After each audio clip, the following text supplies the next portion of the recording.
Hi, I'm Kirsten Goodwin and I'm a career and executive coach. Do you ever find yourself reading and rereading something before submitting it, paralysed with thinking, is this right? Do you ever find yourself going over and over the smallest bit of negative feedback in your head, especially at 3 a.m, beating yourself up about it? Do you ever find yourself not putting yourself forward because you are worried that you won't be able to do something to the high standard expected? These are all examples of perfectionism. And while accuracy is a good thing, perfectionism is not. You are unable to delegate because you don't trust that it will be done properly. Your stress and levels of dissatisfaction are higher, and you don't take risks and therefore don't progress. So to avoid perfectionism, practice the art of letting go. This video sets out 3 ways to let go of perfectionism. Number 1, change your goal. There is a tradition in Persian carpet making always to include a flaw because nothing is perfect except God. Your aim should be excellence, not perfection. The two are different. And how much more achievable and more worthy of achieving is excellence. So be explicit about this to yourself. Write excellence, not perfection, up somewhere where you can see it regularly to remind you. At the start of each project, think about what excellence would be in this particular case. Is it a well-argued, persuasive thesis? And it doesn't matter if there is one spelling mistake.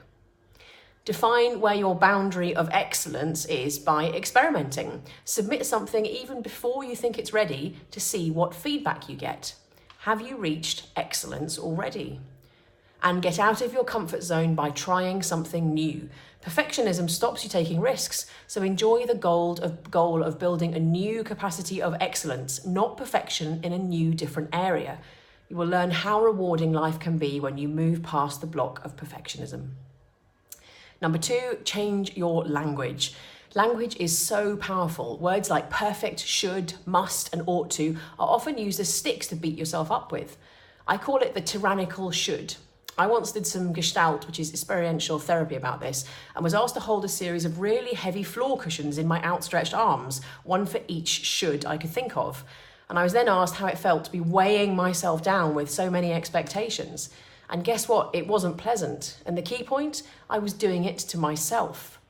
You can avoid this by changing your language. Remove those obligation words from your vocabulary and use more empowering words instead.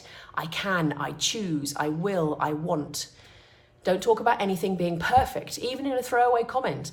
Language is powerful, and remember that rug, nothing is perfect. I talk to my daughter about progress, not perfection, and you could say that instead. And if you are finding yourself struggling to remember this, use the rubber band trick. Put a rubber band on your wrist, and when you catch yourself using one of these words, snap it, but gently. This is not about punishment, but pattern interruption. We are preventing ourselves continuing down that negative language pattern and reminding the brain to avoid it in the future. Number 3, change your mindset. Perfectionism is a mindset, and we all have the ability to choose our mindset, so choose something more constructive. Focus on the positive. Look at the good stuff you already have rather than the bits you are missing before you reach perfection. Neuroscience is clear. What you focus on is what you notice. Reframe. Look at the positive impact of letting go of perfectionism. By letting go of this perfectionist thought, I am gaining more confidence in my abilities. Introduce realism. Is it really possible to achieve perfection in this situation, or are you just setting yourself up for failure? And isn't that a bit pointless? And consider the cost-benefit of perfectionism. By spending an extra hour reading and rereading something, adding very little value, maybe correcting an errant apostrophe, you are losing an hour you could be spending doing some strategic thinking or having a recharging break, which are much more valuable in the long run. And that's it. 3 ways to let go of perfectionism.